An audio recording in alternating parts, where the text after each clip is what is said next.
사도신경으로 신앙 고백 드립니다. 나는 전능하신 아버지 하나님 전지의 창조주를 믿습니다.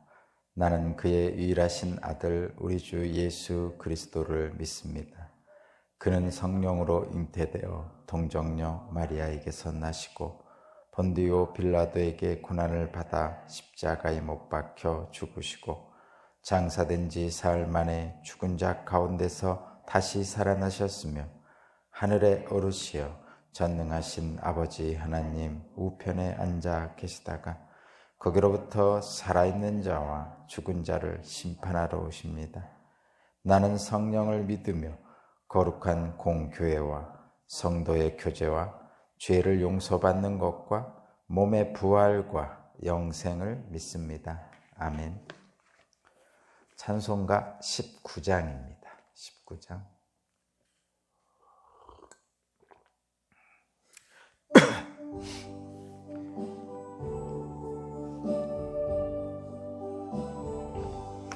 찬송하는 소리 있어 사람 기뻐하도다. 하늘아버지의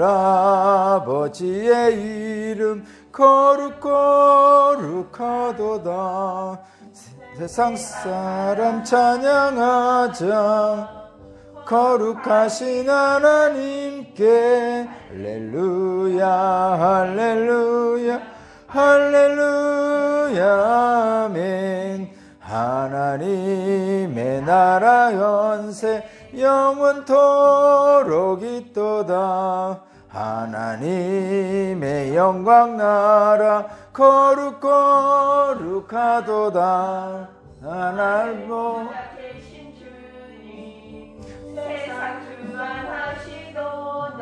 할렐루야 할렐루야 할렐루야 아멘. 하나님의 크신 섭리 그 뜻대로 되도다. 우리 아버지의 뜻은 거룩거룩하도다. 주여 속히 임하소서. 기쁜 날을 주옵소서. 할렐루야 할렐루야 할렐루야 아멘 아멘 아멘. 오늘 신 하나님 말씀은 시편 8편입니다. 시편 8편입니다.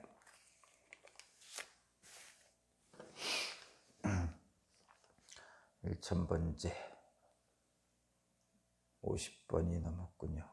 벌써 믿음의 가정에서 자란 배우자를 만나게 하시고 서로 마음을 깊이 나누며 존중하고 배려할 줄 아는 배우자를 만나게 하소서.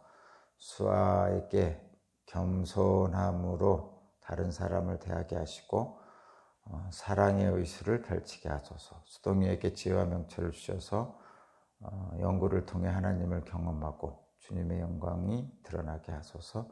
주변에 만나는 사람들 가운데 믿음의 교제를 나눌 수 있는 친구들을 붙여주소서. 아멘. 시편 8편 1절에서 9절까지 말씀을 제가 봉독하겠습니다. 주 우리 하나님, 주님의 이름이 온 땅에서 어찌 그리 위엄이 넘치는지요. 저 하늘 높이까지 주님의 위엄 가득합니다. 어린이와 젖먹이들까지도 그 입술로 주님의 위엄을 찬양합니다.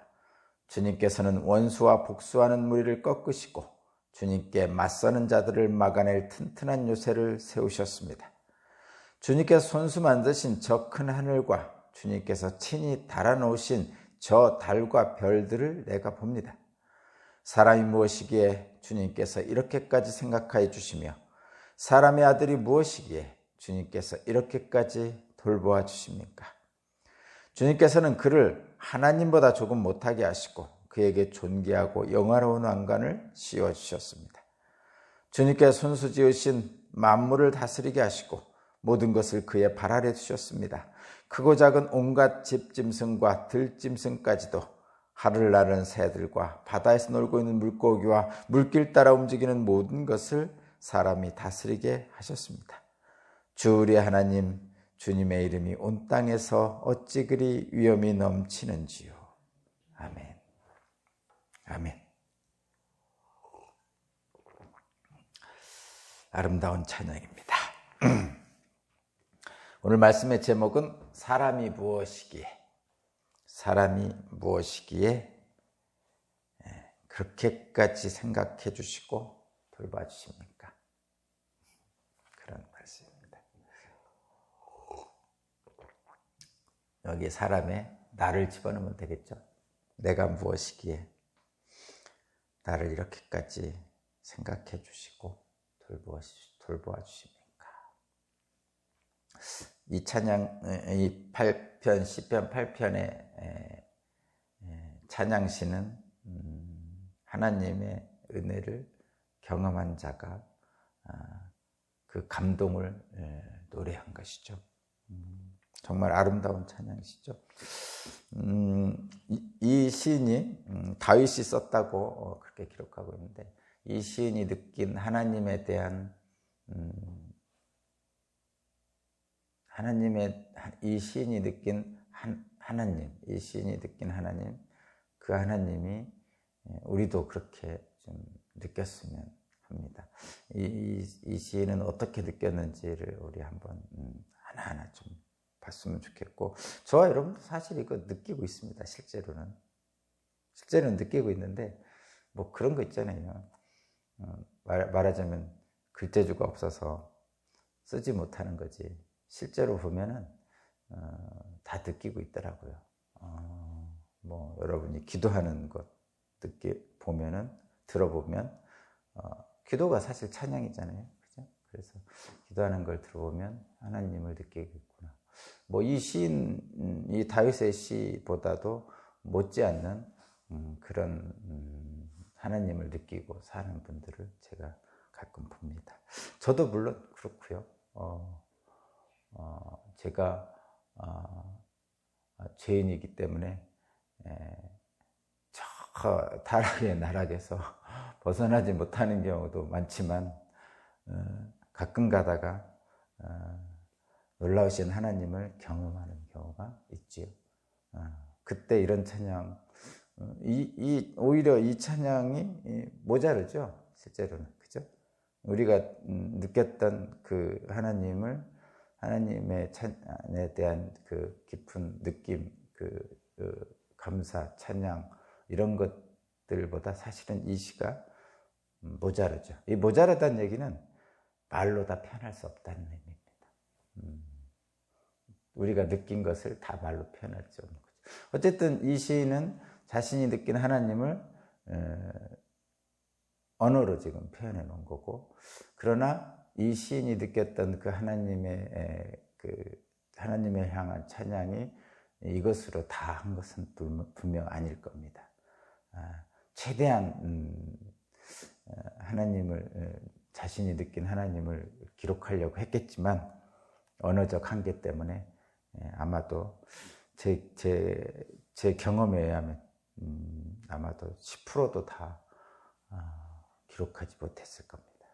그러나 이 찬양, 기록된 이 시편 찬양을 통해서 저와 여러분들이 느꼈던 것을 되돌아볼 수 있기 때문에, 이 시편을 읽는 것은 아주 감동적인 어떤 기억을 되살리면서 또한 하나님의 은혜를 찬양하는 계기가 될 수가 있습니다. 그래서 이 시편에 나오는 찬양시는 뭐 특별하다기보다는 내가 느꼈는데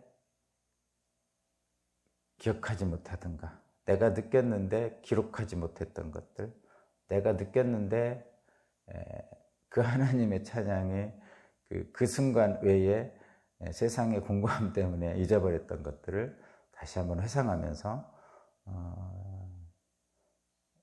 보이지 않는 하나님을 다시 한번 보는 그런 계기를 저와 여러분들에게 줍니다. 어쨌든 느끼시면, 저는 저 자신도 사실 잘 못하지만 그런 욕망이 좀 있긴 한데, 시인이 됐으면 좋겠다, 이런 생각을 좀 많이 합니다. 이런 찬양을 보면서 시인이 되면 순간순간 느꼈던 하나님에 대한 것들을 기록할 수 있을 텐데 뭐 이런 생각을 하죠.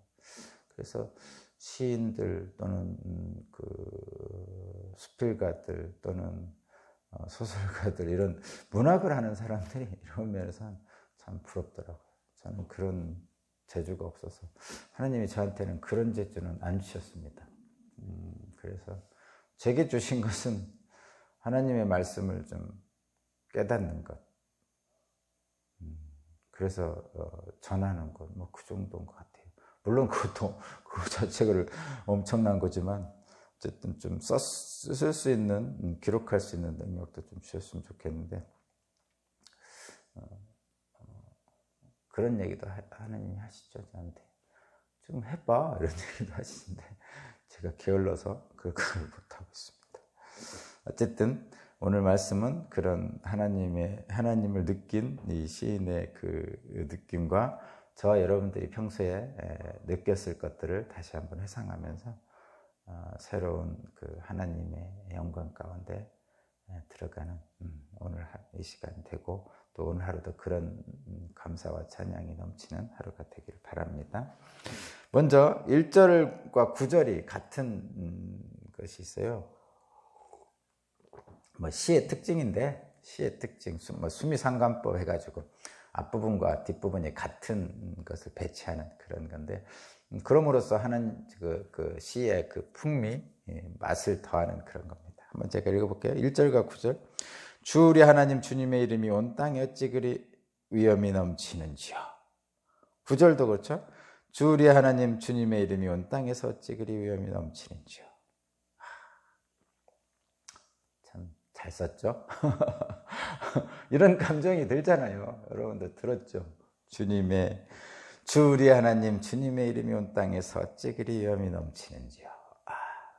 진짜 그럴 때가 있죠. 있습니다.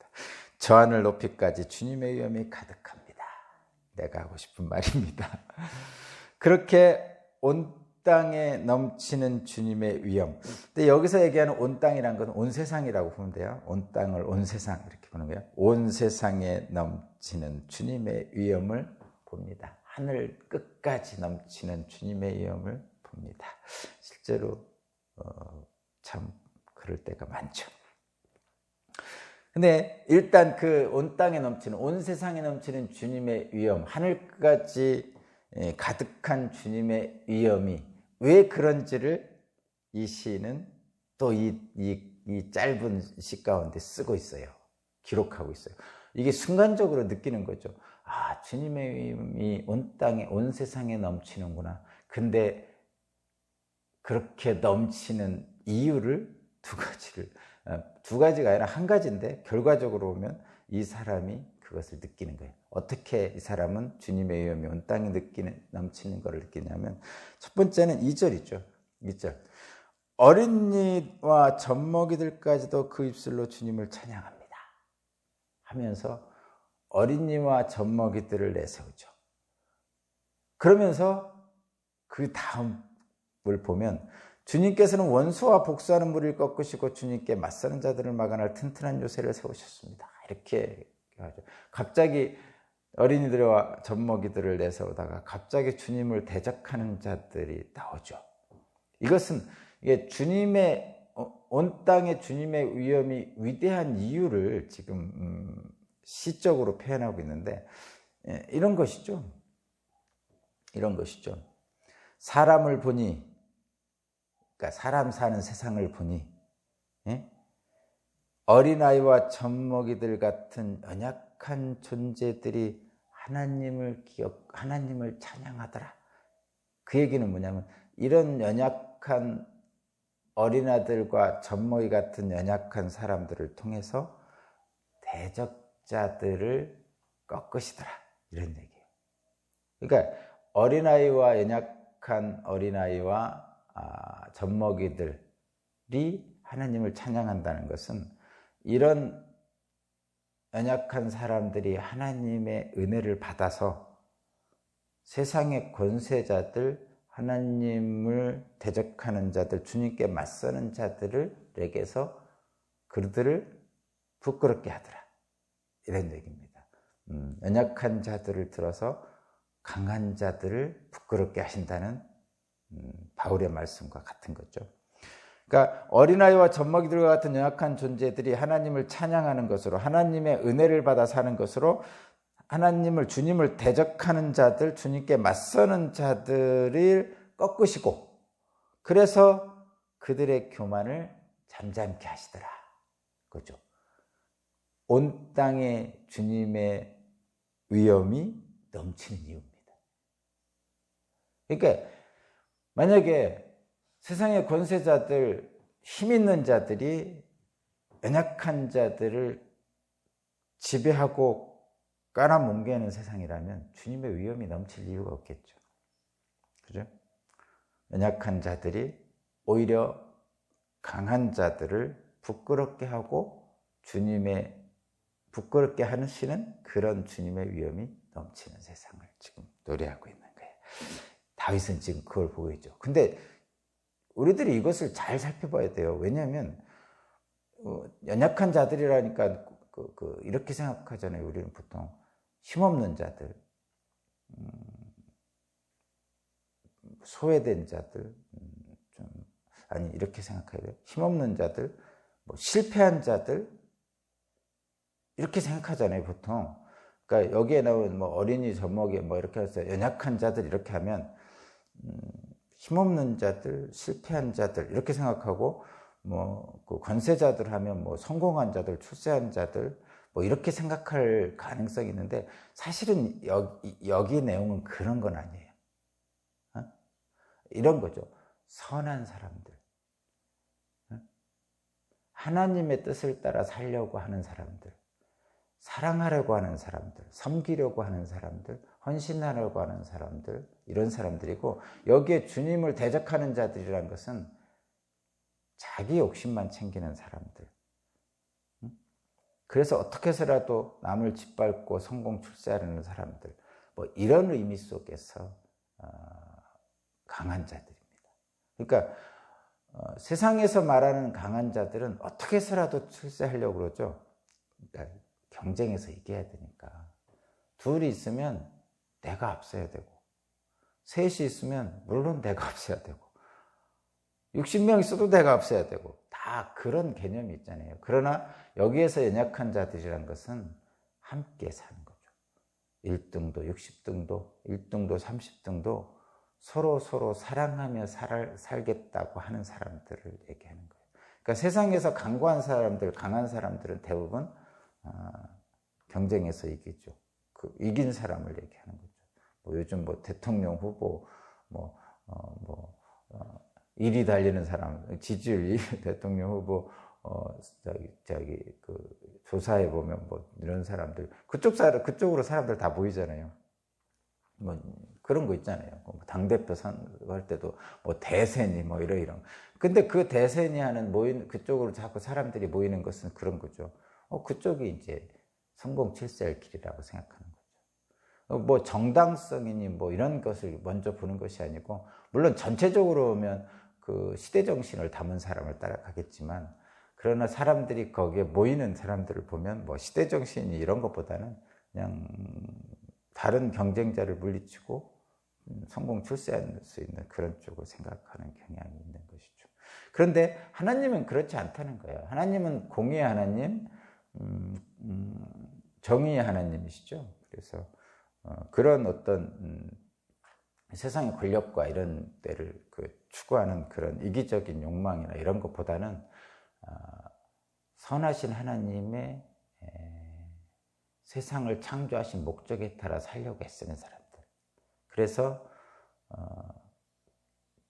과도한 경쟁이 아니고, 그래서 다른 사람보다 내가 앞서야 되는 그런 과도한 경쟁이 아니고, 서로 함께 나누며 살려고 애쓰는. 그래서 섬긴다고 표현하고, 사랑한다고 표현하고, 헌신한다고 표현하고, 봉사한다고 표현을 하죠. 근데 사실 섬김, 헌신, 봉사 이런 표현이 대부분 다 손해난다는 표현이잖아요. 근데 이 손해난다는 게 세상적인 기준으로 볼 때 손해나는 거지. 그렇죠? 원래 하나님이 세상을 창조한 세상의 원리에 의해서는 이 헌신, 봉사, 섬김 이런 것은 손해나는 게 아니에요. 실제로는. 원래 하나님이 세상을 창조한 세상의 원리, 하나님의 창조한 세상의 원리는 섬김, 봉사, 헌신 뭐 이런 게 손해난다는 개념이 거기에 들어가 있지 않습니다. 그런데 인간의 기준에서 보면 헌신, 봉사, 섬김은 다 손해나는 거죠. 그래서 그걸 뭐라고 그러죠? 바보라고 그러죠. 그래서 뭐 바보 축기경 뭐 이런 표현 쓰잖아요. 그게 바로 그것입니다. 왜냐하면 세상의 기준에 의하면 손해나는 거니까. 예수님이 그러시죠. 세상의 기준에 의하면 십자가에 달려 돌아가시는 것이 손해나는 거죠. 그렇지만 손해 아니죠, 그거. 가장 큰 이익이죠. 세상적인 얘기로 하면 지금 가장 큰 투자의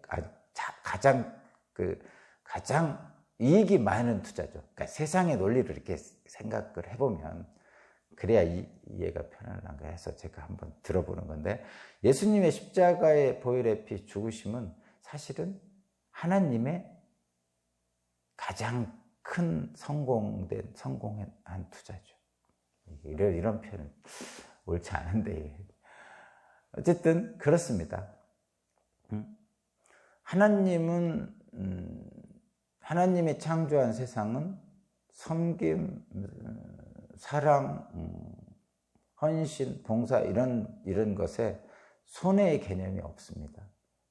거듭 말씀드리지만 그것은 세상에서 기준에서 볼 때 손해의 개념이 거기에 들어가 있어서 은연중에 그런 것이죠. 그래서 실제로 사랑하고 섬기고 봉사하고 헌신하는, 직접 행하는 사람들의 그 마음 상태가 보면 뿌듯하죠. 뭔가가 충만한 거예요. 그것이 실제입니다. 실제죠. 겉으로는 내가 시간을 드리고 돈을 드리고 마음을 주지만 그러나 실제로는 그 안에 충만한 뭔가가 채워지는 것이죠. 그렇습니다. 그래서 이 절에 있는 것도 어린이와 젖먹이들을 통해서 하나님을 대적하는, 주님을 대적하는 권세자들의 교만을 꺾으시는 거예요. 그들의 교만을 잠잠케 하신다, 이런 얘기입니다. 그것을 보니까 주님의 위엄이 온 땅에 넘칩니다, 이렇게 고백을 하는 거죠. 근데 자, 결론이 아니라 이 부분의 결론적으로 보면 이 시를 쓴 사람이 누구라고요? 다윗입니다. 다윗은 왕이잖아요. 왕이면은 요즘 세상으로 표현하면 성공 출세한 최고의 사람이죠. 근데 이 다윗은 성공 출세한 세상의 기준에서 보는 것이 아니고 하나님의 기준에서 보고 있다는 거예요. 그러니까 이 시를 쓴 다윗은 왕입니다. 왕은 세상에서 보면 성공 출세한 사람이에요. 근데 이 다윗은 자신을 지금 어린이와 젖먹이들에게 위치하고 있는 거예요. 주님을 대적하는 자들에 위치하고 있는 거죠. 그래서 다윗 왕 자신이 연약한 자들이라고 그 속에 위치시키고 있죠. 그것은 아까도 말했지만 섬김, 봉사, 헌신, 사랑, 주님 앞에 납작 엎드린 젖먹이 어린아이 같은 느낌으로 이 시를 쓰고 있는 거죠. 그리고 온 땅의 세상이 아름다운 이유는, 주님의 위엄이 넘치는 이유는 자기 욕심만 챙기는, 주님을 대적하는 자들, 세상의 권세자들, 그런 자들과 이 다윗은 대척점에 다른 자리에 있는 것입니다. 그래서 이 시가 더 감동스럽죠. 그러니까 제가 느끼는 것과 다윗이 느끼는 것이 같을 수밖에 없어요.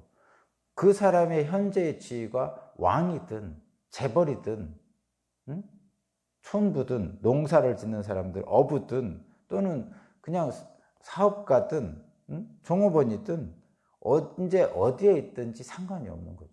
그러니까 이 온 땅에 주님의 위엄이 넘치는 것을 느낄 수 있는 것은 왕이든 어린아이든 상관없이 느낄 수 있는 거란 말이에요. 그것을 지금 이 다윗은 보여주고 있는 겁니다. 그러니까 기준이 다르기 때문에 그런 거예요. 그러면서 이제 어디까지 가냐면 하늘까지 갑니다. 그러니까 주님의 위엄이 온 땅에 넘치는 이 연약한 자들을 통해서 교만한 자들을 꺾으시는 이 모습을 보면서 어떤 느낌을 갖냐면, 이 연약한 다윗이라니까 왕이라고 생각하지 말고요, 그냥 어린아이 같은 연약한 다윗이 주님 품에 안겨서 드디어 안식을 얻는 거죠. 그래서 이런 뜻이에요. 젖된 어린아이가 엄마 품에 안겨서 고난 잠을 자는 안식을 누리는 것처럼 그런 안식을 지금 누리는 거예요. 연약한 자들이 교만한 자들의 교만을 꺾으시는 하나님을 보면서 평안함을 느끼는 거죠. 그렇게 평안함을 느끼는 순간 무엇이 보이기 시작하냐면 주변이 보이기 시작합니다. 사람이 내면이 평안하고 고요하잖아요. 주님의 안식에 들어가 있잖아요. 그러면 주변이 보이기 시작했죠. 주변이라는 건 나 이외의 다른 것들을 얘기하는 거예요. 물론 사람도 보이지만 자연이 보이기 시작합니다. 그래서 하늘을 봅니다. 우리들이 뭔가 여유가 생겼을 때 하늘을 보죠. 하늘을 봅니다. 구름이 있고 청명한 하늘, 해도 있고 이런 것들을 보죠. 근데 세상에 눈이 뻘개서 돌아다니다 보면 하늘을 볼 수 없어요. 여러분들 다 느끼시죠? 그렇게 지금 주님의 위엄의 놀라움을 지금 사람들을 통해서 본 후에 드디어 이 시인은 하늘을 봅니다. 그것이 3절이에요. 주님께서 손수 만드신 저 큰 하늘과 주님께서 친히 달아놓으신 저 달과 별들을 내가 봅니다. 이제 주님의 위대함을 본 사람, 안식한 사람은 드디어 주님이 만든 온 세상을 볼 수 있습니다. 그렇게 보고 있는 거죠. 그렇습니다. 놀랍죠? 그런 거야. 그러면서 이제 4절로 이제 이어지는데, 4절 읽어볼게요. 이 시인이 이제 감동을 하는 거야. 사람 사는 세상을 보고 주님의 위엄을 찬양하고 놀라움을 찬양하고, 그리고 하늘을 보니까 하늘을 창조하신 하나님의 위엄에 놀라고, 그러다가 자기 자신을 들여다봅니다. 드디어 자기 자신. 그래서 이렇게 얘기하죠. 4절, 사람이 무엇이기에, 내가 무엇이기에 주님께서 이렇게까지 생각하여 주시며, 사람의 아들이 무엇이기에 주님께서 이렇게까지 돌봐 주십니까? 이렇게 자기 자신을 보면서 또 사람들을 보면서 이런 감동에 젖게 됩니다. 하나님은 연약하고 작은 인간을 기억하고 돌보아 주심을 다시 한번 깨달은 거죠. 그리고 자기 자신이 이 어린아이 같고 젖먹이 같은 연약한 인간이라는 것을 보고 느끼면서 하나님의 은혜를 생각하는 겁니다. 사람이 무엇이기에, 내가 무엇이기에. 그러면서 자기 자신을 직접적으로 대입하고 있지는 않지만 사람이라는 일반어를 써가면서 하나님께서 베푸신 은혜를 다시 한번 가슴 깊이 되새기는 거예요. 그게 5절, 6절, 7절, 8절까지입니다. 자, 한번 제가 읽어볼게요. 주님께서는 나라고 집어넣을게요. 사람을 나를 이렇게 표현하면 됩니다. 주님께서는 나를 하나님보다 조금 못하게 하시고 나에게 존귀하고 영화로운 왕관을 씌워주셨습니다. 주님께서는 손수 지으신 만물을 다스리게 하시고 그 모든 것을 나의 발 아래 두게 하셨습니다. 크고 작은 온갖 집짐승과 들짐승까지도, 하늘 나는 새들과 바다에서 놀고 있는 물고기와 물길 따라 움직이는 그 모든 것을 나에게 다 다스리라고 하셨습니다. 이런 거죠. 근데 여기에서 모든 세상의 만물을 나의 발 아래 두게 하셨고 나에게 다스리게 하셨다는 것은 뭐냐면 돌보라는 겁니다. 잘 돌보라는 거예요. 그러니까 너에게 맡겨진 하나님의 것들을 잘 돌봐라. 그것을 뭐라고 그러냐? 청직이다, 이렇게 얘기해요. 소위 말해서 집사죠.